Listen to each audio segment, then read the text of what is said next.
The girl who slept in the shadows, she walked slowly, her bare feet hurting from the cold ground. Her clothes were torn. Her skin was covered with dust and old bruises. Every step she took was careful, quiet, as if the world would break her if she made too much noise. She was small, thin, and looked younger than she really was. No one knew her name. No one asked. People in the human colony called her the Shadow Girl. She never spoke. She never begged loudly. She just appeared in the dark, near homes or behind shops, sitting with her head down, arms wrapped tightly around her knees. And then she would disappear by morning. Some thought she was dangerous. Others thought she was just a dirty alien child. A few threw things at her. One shop owner even poured water on her to chase her away. She didn't scream or cry. She just moved on quietly. Every night, she found a new doorstep to sleep on. Not because it was warm, but because it felt closer to people. She wasn't looking for food. She wasn't asking for help. All she wanted was a door that opened. But doors didn't open for her. One night, she stopped in front of a small, old house at the edge of the colony. There were no lights on, no sound from inside. The girl looked up at the door, then slowly sat down in front of it. She hugged her knees and leaned her back against the wall. Her eyes blinked slowly. She was tired, so tired. The air was cold, and her fingers were shaking. She tried to stay awake, as she always did.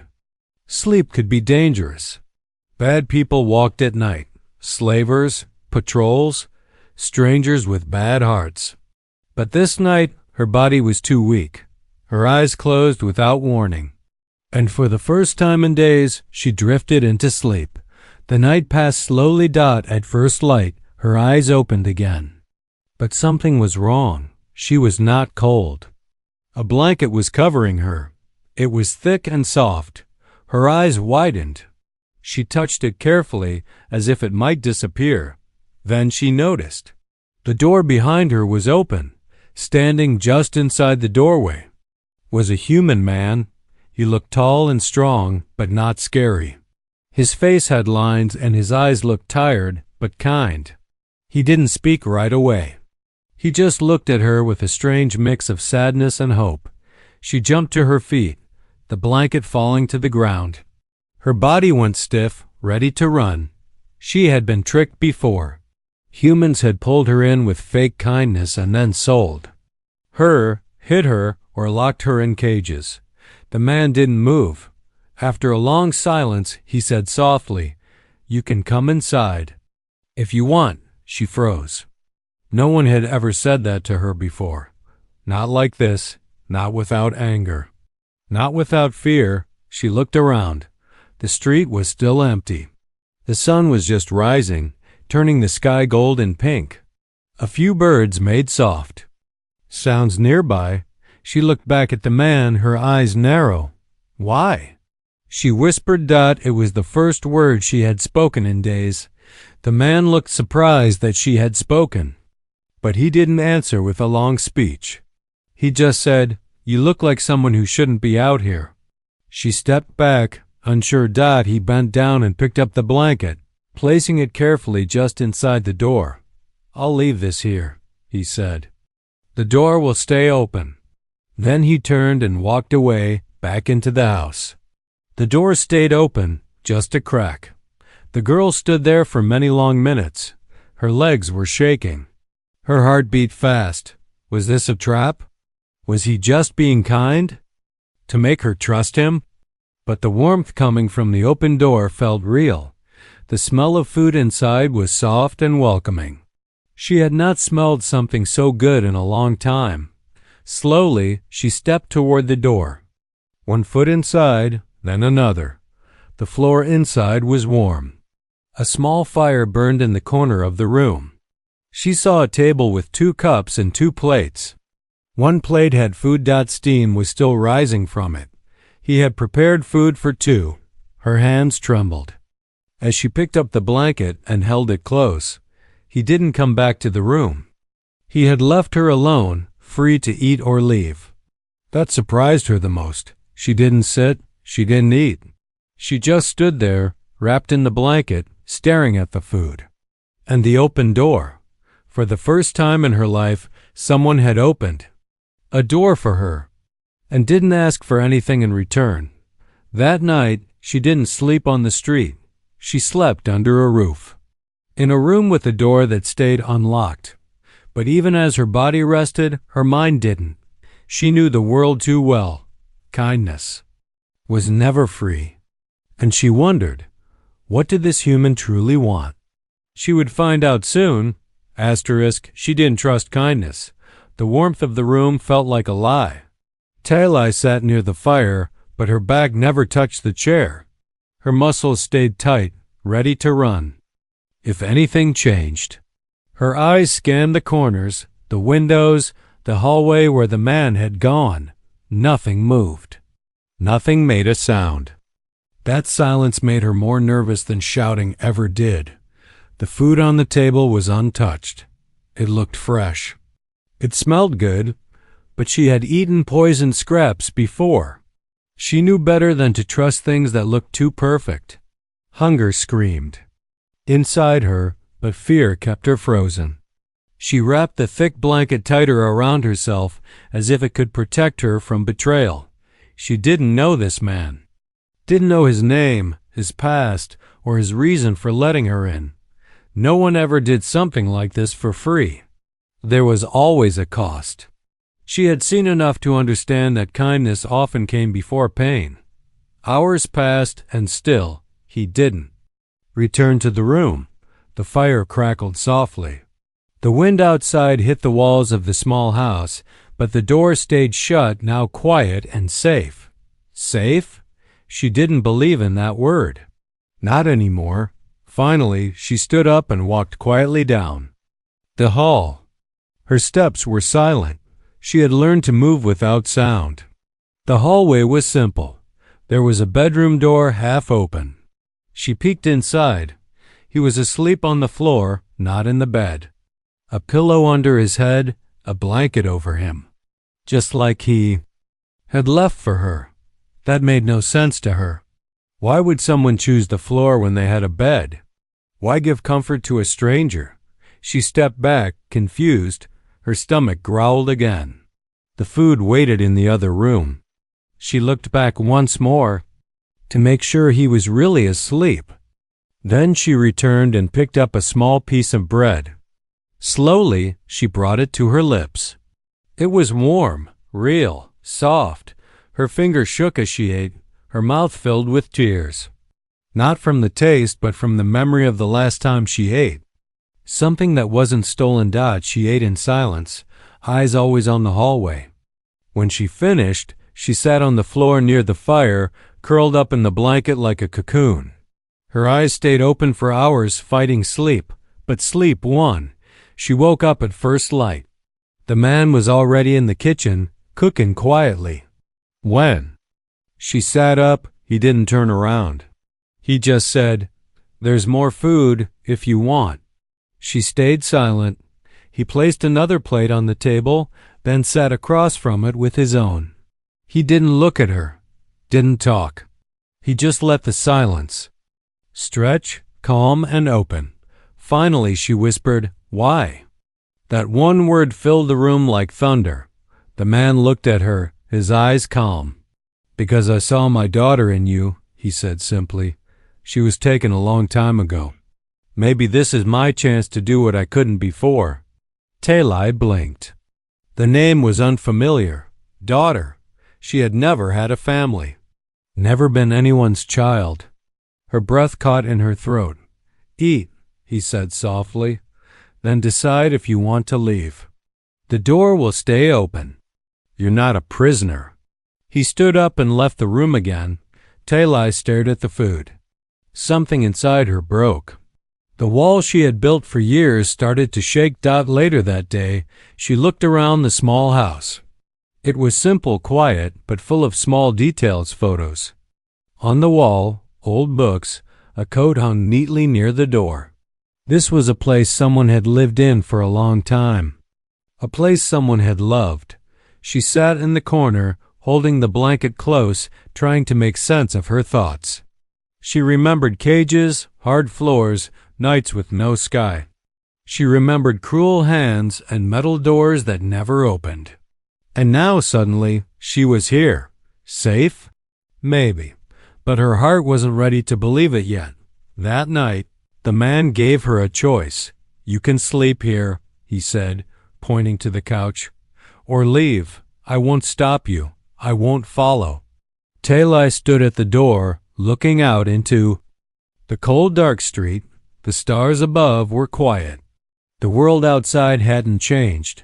It was still dangerous, still cruel, but inside it was warm and silent in a new way. Not scary silent, peaceful silent. She stepped out onto the porch, took one breath of the cold air, looked down the road, then slowly turned around. She walked back inside. The man didn't smile. He just nodded once and went to sleep on the floor again. Talai lay down on the couch, her body tense but her heart slightly softer. She still didn't trust kindness, but for the first time, she wanted to try ***. Why he let her stay. Talai didn't understand why the man kept letting her stay.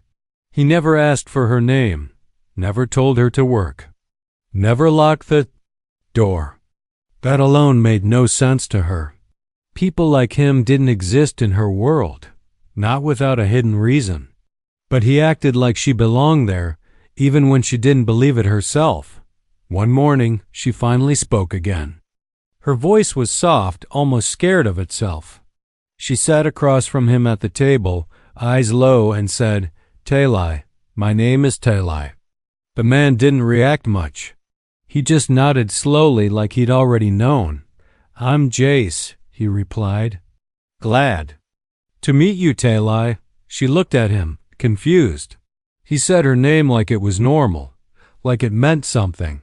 No one had ever said it like that before. That evening, while they were both sitting near the small fire, Talai watched him quietly. She had a question stuck in her chest. Finally, she let it out. "Why did you let me in?" Jace looked into the fire for a long time. His face was tired, not just from work or age, but from memories that didn't fade. "I had a daughter," he said. "Half human, half alien. She had eyes like yours." Talai froze. She had always been told her eyes were strange, too wide, too bright, too wrong. "She was taken during a raid," Jace continued. "Slavers came to our farm. They didn't even take food. Just her. I tried to stop them. I failed." Talai didn't know what to say. Her hands tightened around the edge of the blanket. "She'd be about your age now," he added softly. "I never found her. But when I saw you sleeping outside my door, I couldn't walk away again." The room went quiet. The fire cracked once, then settled. Talai felt something strange in her chest. It wasn't fear. It wasn't anger. It was heavy and warm at the same time. Jace never cried, but his voice had a break in it that said more than tears ever could. "I'm not your daughter," she whispered. "I know," he said gently, "but you didn't deserve to be out there." Talai had spent her whole life being unwanted, and now a man who had lost everything had still opened his door to someone like her. That truth didn't fit in her head, but it started to settle in her heart. The next few days passed slowly. Jace didn't ask her to do anything, but she began helping. Washing dishes, folding blankets, feeding the animals outside. It felt strange at first, but soon became natural. She was still quiet, but she watched everything. She listened. She learned. She found small things in the house that told her more. About Jace, photos of a little girl with soft brown skin and silver eyes. Toys still sitting on a shelf. A drawer filled with letters that were never sent. Talai realized something important. Jace wasn't saving her. He was healing with her. But peace doesn't last forever. One afternoon, as Talai was cleaning near the window, she noticed something strange. A group of men stood across the street, watching the house. They wore black uniforms with silver lines on their sleeves. Patrolmen. Their faces were unreadable, but their eyes were full of warning. Tally stepped back quickly. Her heart raced. She had seen those eyes before when she was dragged from the last place she called shelter. Her breathing grew shallow. Her hands shook. She grabbed the edge of the table for balance. Jace saw her face and looked outside. He didn't say anything, but she saw it in his eyes. He knew. They had found her. Later that evening, she asked him, "What if they come for me?" He looked straight at her. "Then they'll have to go through me." That answer shook her more than anything else. No one had ever stood for her. No one had ever looked danger in the face and chosen her. Tele went to sleep that night with one thought playing over and over in her mind. She wasn't just inside a house now. She was inside someone's heart. But the question stayed. How long before? Someone tried to tear that open door shut again? Asterisk, the patrol wants her back. They didn't come at night. They came in daylight, bold, loud, and without fear. 3 men in black patrol uniforms, armed and serious, stepped through the quiet neighborhood and stopped at Jace's front door. Their boots echoed on the wooden porch like thunder in a quiet storm. Tele felt the sound before she saw them. Her body reacted before her mind did. She froze, dropped the cloth she had been folding, and backed toward the wall like a shadow disappearing. From Light.Jac, he opened the door calmly. He didn't flinch. He didn't show fear. But his shoulders were stiff, and his voice carried the weight of someone ready for war. "We received reports," one of the officers said, not bothering with a greeting. "There's an unauthorized alien juvenile hiding here." Jace didn't. "Step aside. There's no one here who wants to be found by you." The officer narrowed his eyes. "The law says any unregistered alien female must be turned over to patrol custody. No papers, no protection." Jace didn't blink. "I follow a better law." Behind him, Teli stood just out of sight, heart pounding. Her legs wanted to run. Her hands clutched the wall. This wasn't new to her. She had been hunted before. The difference now was that someone stood between her and the hunters. The officer stepped closer. "If you hide her, it's treason." "Then call it that," Jace said. "But you're not taking her." There was a silence. "Long and sharp. We'll be back," the officer warned. "And next time, we won't knock." They turned and left, just as loud as they came. When the door shut, Teli still didn't move. Her whole body was shaking. Her mouth opened to speak, but no sound came. Jace turned to her slowly, his eyes softer now. "You're safe," he said. But they both knew that wasn't fully true anymore. That night, Jace boarded up the windows. He checked his old tools. He taught Teli how to lock and unlock the back door without sound. He even handed her a small object, an old pulse knife. Her fingers trembled as she took it. "I don't want you to fight," he said. "But I want you to have a chance if you need to." Teli had never held a weapon meant to protect her. Every blade she'd seen before was for hurting, not defending. Her eyes met his, and something changed in her. She wasn't just being kept safe, she was being prepared. Over the next days, they waited. The patrol didn't come back right away. But the feeling didn't leave. Tali avoided the windows. She spoke less. She slept less. And when she did sleep, she dreamed of cages. Jace kept life as normal as he could. He told her stories about Earth, about growing up on a farm before the colony days. He joked about how bad he was at cooking before she arrived. He tried to make the house feel like a home again. But Teli knew underneath his calm, he was ready to fight. Then it happened. One afternoon, when Jace was out gathering supplies, 2 patrolmen returned early. They didn't knock this time. They kicked the door in. Teli was inside. She tried to run to the back, but they were fast. Too fast. They cornered her. She screamed once, then went silent. Old reflexes kicked in. She dropped to the floor, rolled under the table, and grabbed the pulse knife Jace had left for her. Her hands were unsteady, but her eyes were fire. One man reached for her. That's when Jace appeared at the door. He didn't shout. He didn't ask. He pulled out a long iron bar and stepped forward like a man who had nothing left to lose. "Touch her," he said, "and none of you leave walking." The patrolman hesitated. Jace looked like he meant it. Talai crawled out from under the table slowly. She stood beside him, still shaking but no longer hiding. The lead officer spoke again, this time with less confidence. "You're making a mistake." Jace, "No," he said, without looking away from them. "I made my mistake years ago when I didn't fight for my daughter. I'm not making it again." They backed off, not because they were afraid of him, but because they didn't want trouble that day. But their eyes said one thing clearly: they'd be back. And next time, they'd bring more. When the door closed again, broken off one hinge, Talai touched Jace's sleeve and whispered, "I should leave." But Jace looked at her like she had lost her mind. "You leave. They win. You stay. We make them remember they can't take everything." For the first time, Talai nodded without fear. She was done running. The hidden past Talai never wanted to speak about where she came from. Her silence wasn't weakness, it was survival. Words were dangerous. They could be used against you. They could get others hurt.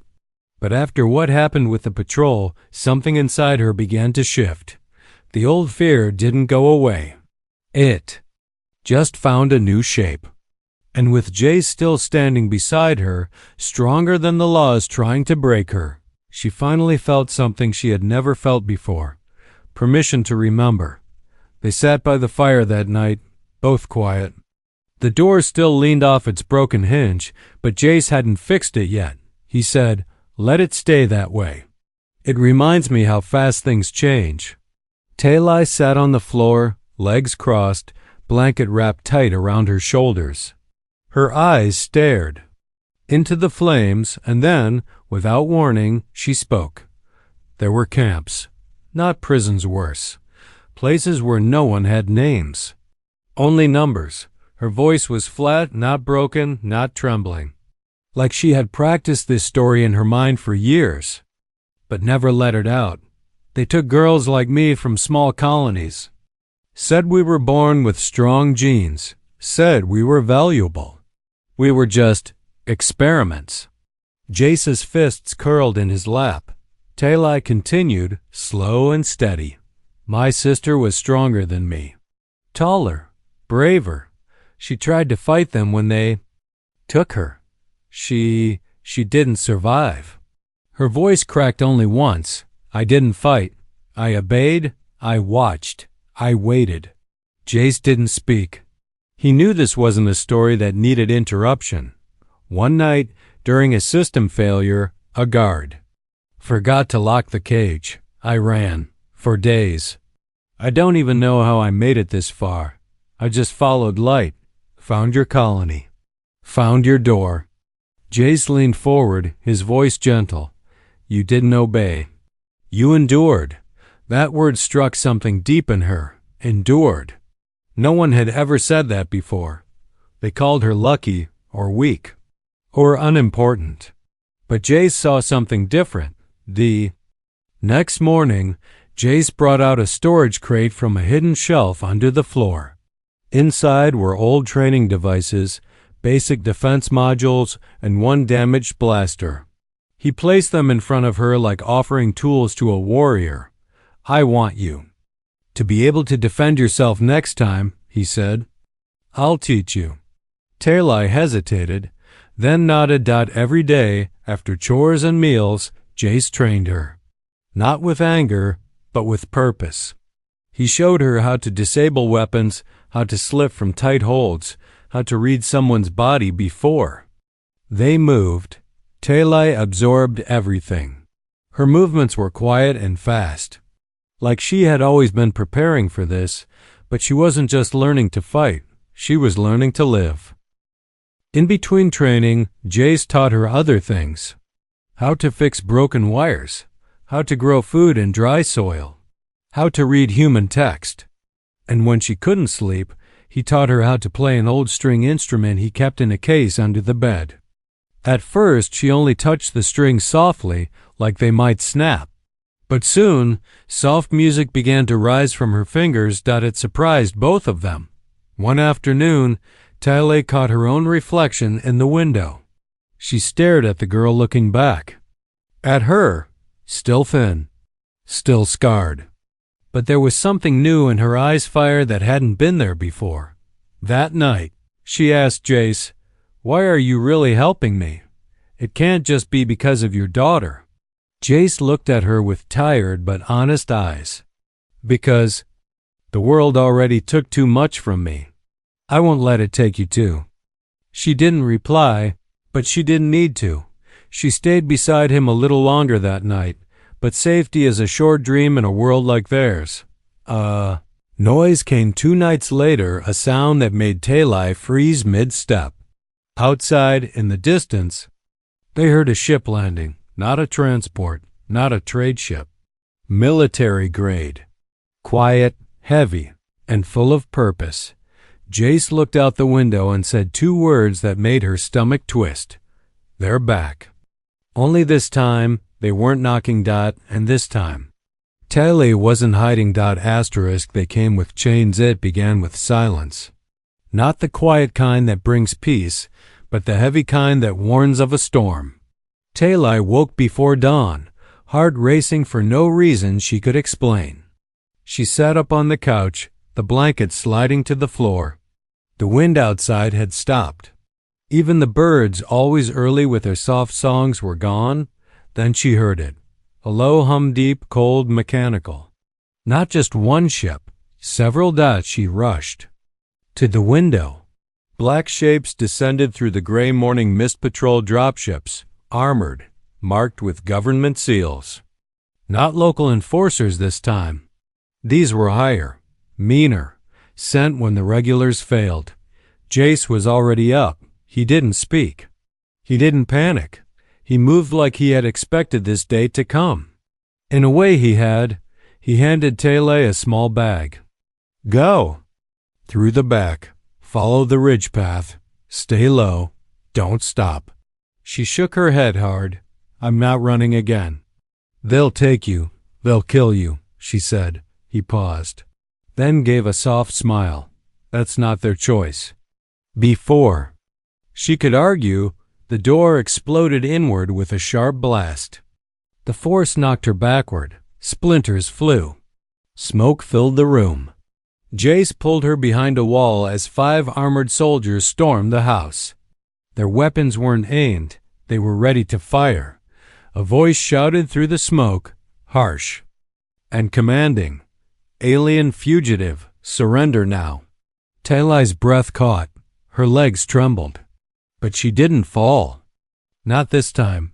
She stepped into view, hands up, heart pounding, eyes locked on the one man she recognized, the commander who had once inspected the camps, the one who had ordered her sister removed, the one who had smiled while girls cried. Her. Hands dropped to her sides. Her voice came out sharp. "You remember me?" He looked at her, confused at first. Then his eyes widened. Recognition, disbelief, and then anger. "You're supposed to be dead," he said. Jay stepped beside her. "She's more alive than you'll ever be." The soldiers moved. Fast. Chains in their hands. No questions. No mercy. Tali moved faster. Everything Jace had taught her came back in flashes. Footwork. Breath. Focus. She ducked the first chain, spun, kicked one soldier back. Another lunge, she slammed her knee into his side and twisted his weapon from his grip. But there were too many. 2 of them grabbed her arms. One kicked her legs out from under her. She hit the floor, still fighting, screaming. The commander stepped closer, pulling out a stun rod. Jace roared, charging from behind, slamming into the officer's back. They both fell. Fists flying, metal clashing. Blood spilled on the wooden floor. Talai broke one arm free, bit the wrist of the guard holding her. He screamed. She grabbed a dropped shock baton and used it without hesitation.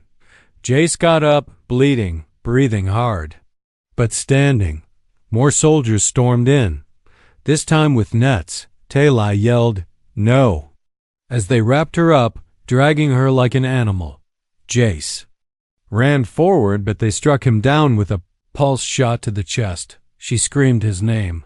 The last thing she saw before the blackout field wrapped around her was Jace on the floor, still breathing, still reaching toward her. Then everything went black. When she woke, the ship was in the air. The cold floor beneath her felt like home again, but something inside her had changed. Not fear, not defeat. Rage. Real, burning rage. Across the hold, chained to the wall, sat other alien girls, silent, eyes empty. Talai sat up slowly, her arms tied, her ankles bound. But her mind was clear. They had taken her again. But this time, she wasn't the same girl. She wasn't lost. She wasn't weak, and she wasn't alone. Back in that broken house, Jace was alive. She would return. And next time, she wouldn't come back as a shadow. She'd come back as a storm. She returned. And this time, she knocked. They thought they had broken her again. That chaining her, dragging her through metal halls, and locking her behind steel bars would crush her spirit like before. But this time, they had taken the wrong girl. Talai didn't cry. She didn't beg. She waited, watched, remembered faces, patrol numbers, guard routines. Every scar had taught her patience. Every bruise had taught her when to strike. 2 weeks passed inside the compound, another hidden prison meant to silence the forgotten. But this time, she wasn't just a number. She was a spark, and sparks burn. One night, during a shift change, the lights flickered. Power surged. And the gates, just for a second, unlocked. The guards cursed it and rushed to reset the system.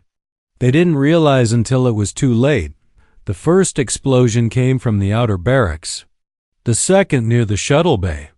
Sirens screamed across the sky. Talai moved in silence through smoke and confusion, freeing others like her girls who thought they'd die behind walls, too tired to hope anymore. But they followed her now. Not just because she opened their cages, because she walked without fear. Talai didn't run for safety. She had one place to go, and one promise to keep. She stole a patrol skimmer, hot-wired it with bloodied hands, and flew across the cold plains toward the colony she once called a nightmare, toward a broken house at the edge of everything. It was almost morning when she arrived. The same house, the same steps, but this time she didn't sleep on the porch. She knocked. The door creaked open. Jace stood there, bruised, scarred, but alive. His eyes widened when he saw her, and then they softened. No words, just breath, just disbelief. Talai stepped forward slowly. She wasn't alone. Behind her stood 6 other alien girls, silent, thin, eyes wide, each one broken, each one freed. She whispered, "I brought others." Jace stepped back, letting her in without question. Talai helped them inside, one by one. She guided them toward warmth, toward safety, toward a life they had never been offered. Then she turned back to Jace and said, "You saved me. Now let me save others." He smiled through cracked lips. "You already have." The house was small, but hearts are bigger than walls. Blankets were shared. Bread was broken. The fire burned again. And this time, it burned for more than survival. It burned for freedom. That night, Talai didn't sleep with one eye open. She didn't curl up near a door, waiting for it to close. She lay beside others, no chains, no fear, And as the wind passed gently through the open window, she whispered to herself, I came back, not as prey, but as family. And from that day on, no girl ever had to sleep on the doorstep again.